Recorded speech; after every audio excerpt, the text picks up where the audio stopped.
হেই beautiful people, তো সবাই কেমন আছেন? আজকে আমি আমার ফেভারিট জায়গায় আসছি। ধরতে গেলে আমি আমার ছোটোবেলায় ফিরে আসছি। এটা হচ্ছে জিরো গ্র্যাভিটি। এটা আমার একটা ওয়ান অফ ফেভারিট প্লেস। এটা হচ্ছে গার্ডেন জোন, এখানে রেস্ট করে যারা ভিতরে না যায়। এটা হচ্ছে ফুমপিট। ফার্স্টে যাই আমি এটা ট্রাই করছি। আজকে আমি সব জিরো গ্র্যাভিটিতে কয়টা রাইড আছে, কী আছে, কীভাবে এনজয় করলাম সব নিয়ে থাকছে আজকের ভিডিওটি। তারপর এটা ট্রাই করার পর এই ভাইয়াটা এত কিউট আমাকে ফেলে দেওয়ার পর বলতেছে সরি আপু, অনেক পিচ্ছিটা অনেক কিউট বলার বাইরে। তারপর আমি তাদের স্লাইডার ট্রাই করলাম, এটা অনেক এনজয় করছি বলার বাইরে। তারপর তাদের জিপলাইন ট্রাই করছি, এটা আমি বুঝি না যেভাবে যায় তার কোলে পড়বো, নাহলে আমি এটা ট্রাই করতাম না। তারপর আমি তাদের ট্র্যাম্পোলাইন ট্রাই করছি, এটা আমার তেমন ইন্টারেস্টিং লাগেনি, তাই আমি বেশিক্ষণ এখানে থাকিনি। তো 5 নম্বরে ছিল হিকিং। তো এটা অনেক ইন্টারেস্টিং মনে হয়েছিল।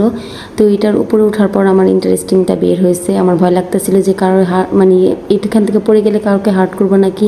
তো এই চিন্তা করতে করতে দিয়ে দিলাম একটা জাম্প। তো জাম্প দেওয়ার পর আমি ভয় পাইনি, অনেক মজা পাইছি। এই মাই লাভড হাজবেন্ড আমার জন্য ওয়েট করতেছিল, কত কিউট লাগতেছিল। তারপর 6 নম্বরে ছিল basketball. Last not the least, আমার ভিডিওগুলো একটু দূরের থেকে শ্যুট করা হয়েছিল, যার জন্য এরকম দেখাইছে। এখানের কস্ট হচ্ছে, এখানে আওয়ার হিসাবে আপনাকে ঢুকাবে, টাইম দিয়ে দিবে, তারপর অ্যানাউন্স করে আপনাকে ডাকবে আপনার সময় শেষ হয়ে গেলে। যদি আমাকে অনেকবার ডাকছে, আমি যাইনি, আমি আমার সময় ক্রস করার অনেকক্ষণ পরে গেছি, যদি এটা জাম্প। তো আমার অনেক এনজয় করতেছিলাম। এটা পুরোটা একটা জাম্পিং জোন, এটাই ছিল শেষ। এই পুরোটাই একদম জাম্পিং এরিয়া। এসির মধ্যেও আমি একদম ঘামায় হাঁপিয়ে গেছিলাম, তো অনেক টায়ার্ড হয়ে গেছিলাম, একদম পড়ে যেতেছিলাম। তারপর তো এই তো শেষে একবারেই একদম জাম্প করতে করতে পড়েই গেলাম। তো এই ছিল আমার ভিডিও।